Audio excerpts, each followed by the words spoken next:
तो स्वागत है आप सभी का अपने चैनल पे। तो आज हम जानेंगे कुछ बहुत ही इम्पोर्टेंट ऑर्गेनाइजेशंस संगठन के बारे में, जिसको हम एक एन ए टी ओ के नाम से जानते हैं, जिसको नाटो भी बोलते हैं। आप नाटो भी कह सकते हैं। उसके बाद हम जानेंगे G7 के बारे में, G7। उसके बाद हम G20 के बारे में जानेंगे दोस्तों। फिर उसके बाद हम सार्क के बारे में जानेंगे। ठीक है, सार्क में कितने कंट्रीज हैं, क्या क्या हुआ, संगठन, मुख्यालय, या ठीक है, ये सब चीजें जानेंगे। उसके बाद हम ब्रिक्स के बारे में भी जानेंगे। ब्रिक्स में कितने देश हैं, संगठन, मुख्यालय। ठीक है, तो आइए शुरू करते हैं देर न करते हुए। और प्लीज चैनल पे बने रहिए, और क्लासेस अच्छी लगें तो शेयर कीजिए। आइए दोस्तों चलते हैं। सबसे पहले हम NATO जानेंगे क्या होता है। NATO क्या होता है दोस्तों? NATO का full form North Atlantic Treaty Organisation जिसको बोलते हैं। तो आप लिखेंगे नॉर्थ अटलांटिक ट्रीटी ऑर्गेनाइजेशन। ठीक है, संगठन जिसको बोलते हैं। ये तो हमने लिख लिया। उसके बाद हम लिखेंगे स्थापना, उसके बाद लिखेंगे मुख्यालय, उसके बाद लिखेंगे NATO जिसको हम नाटो कह सकते हैं। इसमें कितने देश शामिल हैं दोस्तों? कितने देश शामिल हैं? ठीक है, कितने देश शामिल हैं दोस्तों, आइए जानेंगे। ये देश लिख लीजिएगा। ठीक है, तो सबसे पहले हम जानेंगे नाटो NATO जिसके बारे में, नॉर्थ अटलांटिक ट्रीटी ऑर्गेनाइजेशन। इसमें कितने देश शामिल हैं? 30 देश शामिल हैं दोस्तों। कितने देश? 30 देश शामिल हैं। इसकी जो स्थापना है दोस्तों 4 अप्रैल 1949 को है। 4 अप्रैल 1949 को हुई है। 1949 को हुई है। जो इसका मुख्यालय है दोस्तों वो है ब्रसेल्स में है। ब्रसेल्स, जिसको हम ब्रसेल्स, वो भी कहाँ पे है? बेल्जियम में है दोस्तों। कहाँ पे है? बेल्जियम में। ठीक है, मुख्यालय हमने पढ़ लिया ब्रसेल्स, बेल्जियम में। अच्छा हाँ, एक इंपॉर्टेंट क्वेश्चन और है। अभी आप हाल ही में देखा होगा रूस और यूक्रेन का महायुद्ध चल रहा है दोस्तों।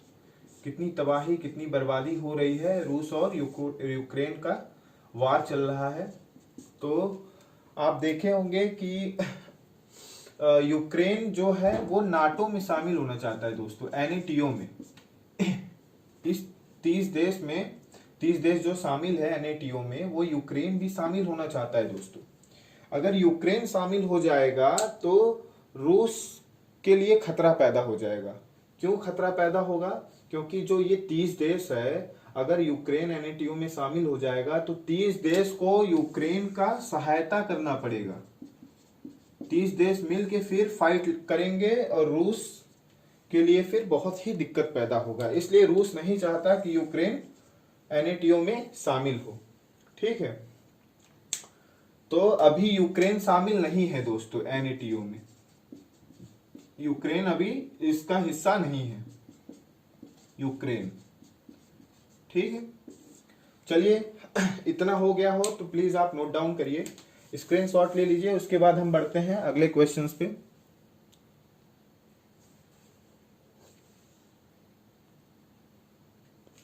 आइए हम चलते हैं अगले क्वेश्चंस पे हम अपने, और G7 के बारे में जानेंगे। G7 में कितने कंट्रीज शामिल है दोस्तों? G7 7 कंट्रीज शामिल है। ठीक है, कितने कंट्रीज शामिल है? 7 कंट्रीज शामिल है। उसको ग्रुप ऑफ 7 भी बोलते हैं। क्या बोलते हैं? Group of 7। ठीक है, 7 कंट्रीज शामिल हैं। ठीक है, आइए ये हम जानते हैं कि स्थापना कब हुई थी। 1975 में इसकी स्थापना हुई थी। 1975 में स्थापना हुई थी इसकी। ठीक है, दूसरा पॉइंट जानेंगे कि हेडक्वार्टर कहाँ है, इसका मुख्यालय, मुख्यालय के बारे में जानेंगे। हेडक्वार्टर, ठीक है। तीसरी चीज जानेंगे कि कौन कौन से कंट्रीज हैं, वो 7 जो इसमें G7 में शामिल है, ठीक है। तो हेडक्वार्टर के बारे में जानेंगे। तो आइए हम जानते हैं हेडक्वार्टर क्या है दोस्तों।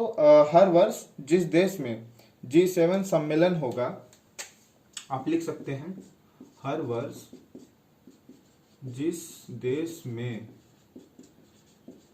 G7 सम्मेलन होगा, उस देश को क्या करना पड़ेगा दोस्तों, वहां पर अगले सम्मेलन तक इसका मुख्य कार्यकाल बना दिया जाएगा।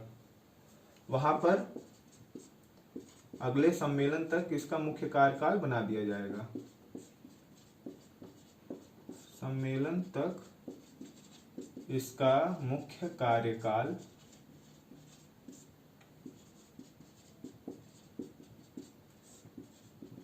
बना दिया जाएगा, ठीक है। यहां तक आपको क्लियर हो गया, ठीक है। उसके बाद हम जानेंगे कि इसमें कौन कौन सी G7 में कौन सी ऐसी 7 कंट्रीज है जो इसमें शामिल है। आइए उनके नाम लिखते हैं और जानते हैं। कनाडा हो गया, कनाडा, माफी चाहते हैं, कनाडा हो गया। जर्मनी हो गया दोस्तों, ठीक है। फ्रांस हो गया, ठीक है। उसके बाद हो गया जापान हो गया। एक मिनट, जब हम हट जाएंगे तो आप इसको स्क्रीनशॉट ले लीजिएगा, नहीं साथ में अगर लिख रहे हैं आप तो लिखते जाइए। यूनाइटेड किंगडम हो गया, यूनाइटेड किंगडम। और संयुक्त राज्य अमेरिका हो गया, संयुक्त राज्य अमेरिका, ठीक है। संयुक्त राज्य अमेरिका हो गया, पहला हो गया दोस्तों, दूसरा हो गया, तीसरा हो गया, चौथा, पांचवा और छठा। 7 देश हैं दोस्तों। तो एक हमारा छूट रहा है, कनाडा हो गया, फ्रांस, अच्छा हाँ दोस्तों एक और छूट गया हमारा, इटली। इटली तो हमने भूल ही गया, इटली हो गया, ठीक है। ये 7 देश हो गए, 7वां यहाँ पे हम डाल दे रहे हैं, ठीक है। 7 देश हो गए टोटल G7 में। तो आप इसको प्लीज जल्दी से लिख लीजिए, एक बार स्क्रीनशॉट ले लीजिए अगर लेना हो तो।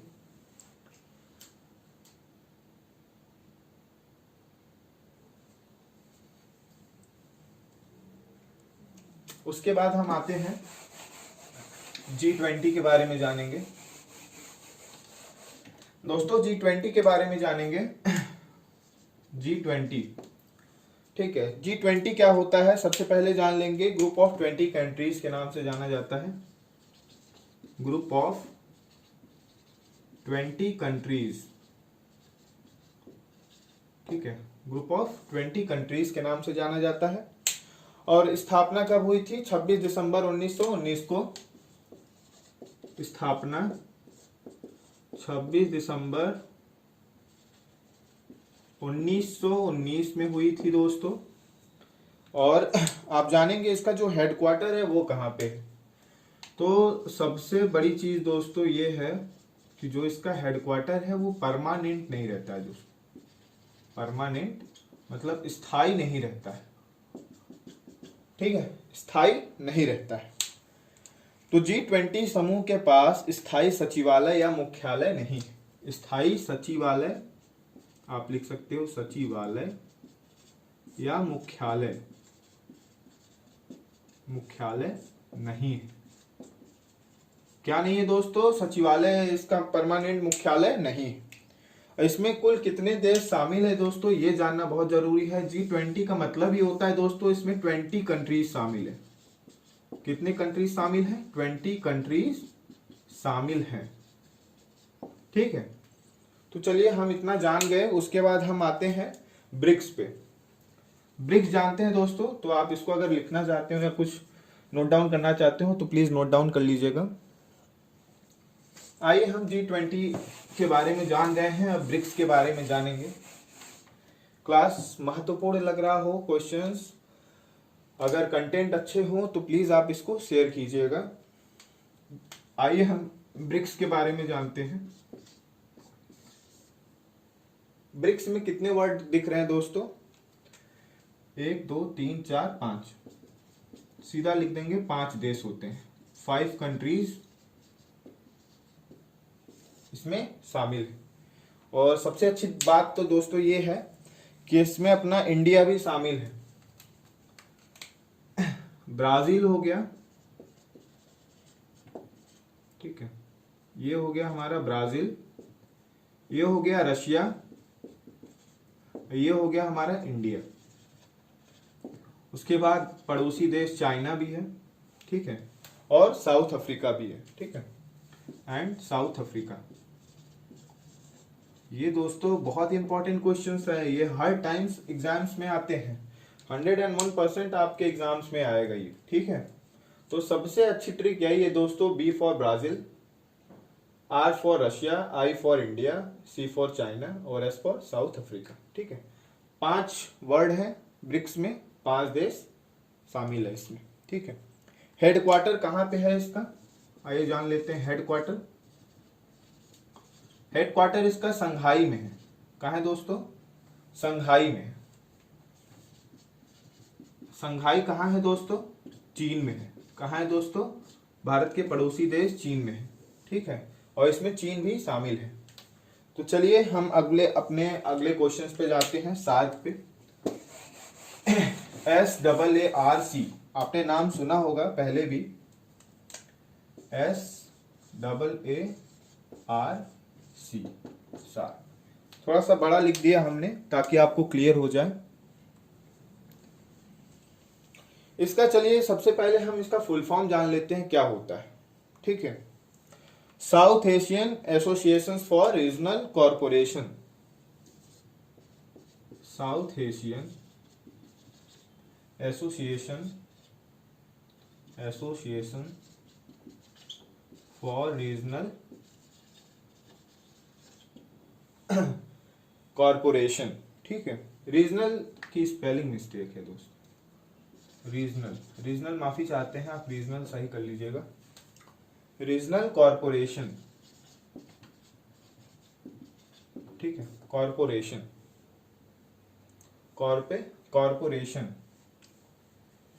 ठीक है। अब आइए हम जानते हैं सबसे पहले स्थापना, ठीक है, स्थापना कब हुई थी। उसके बाद हम जानेंगे हेडक्वार्टर कहाँ पे है, तो स्थापना कब हुई थी दोस्तों? 8 दिसंबर 1985 को, 8 दिसंबर 1985 में। कब हुई थी? 8 दिसंबर 1985 में। हेडक्वार्टर कहाँ है दोस्तों? काठमांडू में है, काठमांडू जो कि माफी चाहते हैं, काठमांडू जो कि नेपाल में। किसकी है दोस्तों? नेपाल की, काठमांडू नेपाल में। तो चलिए अब जानते हैं, अगर हाँ एक चीज और है, सार्क का हमारे पास ट्रिक भी है। तो अगर आप जानना चाहते हैं कि इसमें कितने कंट्री शामिल हैं, तो आइए अब हम जानते हैं कितने कंट्री इसमें शामिल हैं। सार्क में दोस्तों 8 कंट्री शामिल है, 8 कंट्री। तो आइए अब हम जानते हैं थोड़ा सा ट्रिक के मेथड से यूज करके। ट्रिक के मेथड से यूज करेंगे तो अब भारत भूमि नेपाल से जुड़ी है, ट्रिक है हमारा। अब भारत भूमि नेपाल से जुड़ी है, ये हमारा ट्रिक यूज करेगा दोस्तों। ये क्या है? हमारा ट्रिक है, इन 8 देशों का नाम याद करने के लिए ट्रिक। तो ऐसा ट्रिक आपने देखा भी होगा, नहीं देखा होगा तो आज आप देख लीजिए, ठीक है। तो ये क्या है कि चलिए इसको देखते हैं। अब का मतलब हो गया दोस्तों अफगानिस्तान और बांग्लादेश, अफगानिस्तान और बांग्लादेश, ठीक है। अब ए का मतलब अफगानिस्तान, बी का मतलब बांग्लादेश। भारत देश तो हमारा भारत हमने ऐसे लिख दिया, इसका वो नहीं है। चलिए अब हम जानेंगे जो ये भूमि है, भू मतलब हो गया भूटान, क्या हो गया दोस्तों, भूटान। यहां पे हम लिख भी दे रहे हैं भूटान, ठीक है। अब मी मतलब हो गया दोस्तों ये मी, मालदीव हो गया, क्या हो गया दोस्तों, मालदीव, मालदीव, ठीक है, मालदीव भी हो गया। मी मतलब नेपाल का क्या हो जाएगा दोस्तों, नेपाल का सबसे अच्छा है, ने मतलब क्या हो जाएगा दोस्तों, नेपाल हो जाएगा, नेपाल, ने मतलब, और पा मतलब पाकिस्तान हो जाएगा दोस्तों, माफी चाहते हैं इस साइड लिखेंगे हम, पा मतलब पाकिस्तान, पाकिस्तान भी शामिल है दोस्तों। अब ल मतलब क्या हो जाएगा दोस्तों, लंका, श्रीलंका, जिसको आप जानते, ठीक है। तो क्लियर हो गया, 1 2 3 4 5 6 7 8, आठों कंट्री के नाम हमने सार्क में, जो सार्क देश, सार्क में जो 8 कंट्री हमारे शामिल हैं, ये 8 कंट्री हमने इनके सारे नाम लिख दिए, वो भी ट्रिक के हिसाब से। तो ट्रिक हमारा क्या है, अब भारत भूमि नेपाल से जुड़ी है, तो अब मतलब क्या हो जाएगा, अफगानिस्तान और बांग्लादेश, भारत भारत हो जाएगा, भूमि मतलब भू मतलब हो जाएगा भूटान, मी मतलब मालदीव, ने मतलब नेपाल, पा मतलब पाकिस्तान, ला मतलब लंका। तो क्लियर हो गया दोस्तों। तो प्लीज आप कमेंट सेक्शन में बताइएगा ये क्लास कैसी रही, और बहुत ही बेहद महत्वपूर्ण क्वेश्चंस हैं, और ये आपको आने भी चाहिए। आप अगर अच्छे कॉम्पिटिटर्स हैं तो ये जो अच्छे बच्चे, जो अच्छे होंगे स्टूडेंट्स, उनको ये सब कुछ आता होगा, और जो अभी थोड़ा सा प्रिपेयर कर रहे हैं आप, उनके लिए तो बेहद महत्वपूर्ण है। तो प्लीज एक बार देख लीजिएगा, और 100% एग्जाम्स में टच हो जाएगा। तो प्लीज दोस्तों, अच्छा लगा हो तो लाइक कीजिएगा, शेयर एंड सब्सक्राइब जरूर कीजिएगा, बेल आइकन को क्लिक करना ना भूलिएगा। Thank you very much students. Please आप एक बार स्क्रीनशॉट ले लीजिए, उसके बाद हम क्लास को द एंड करते हैं।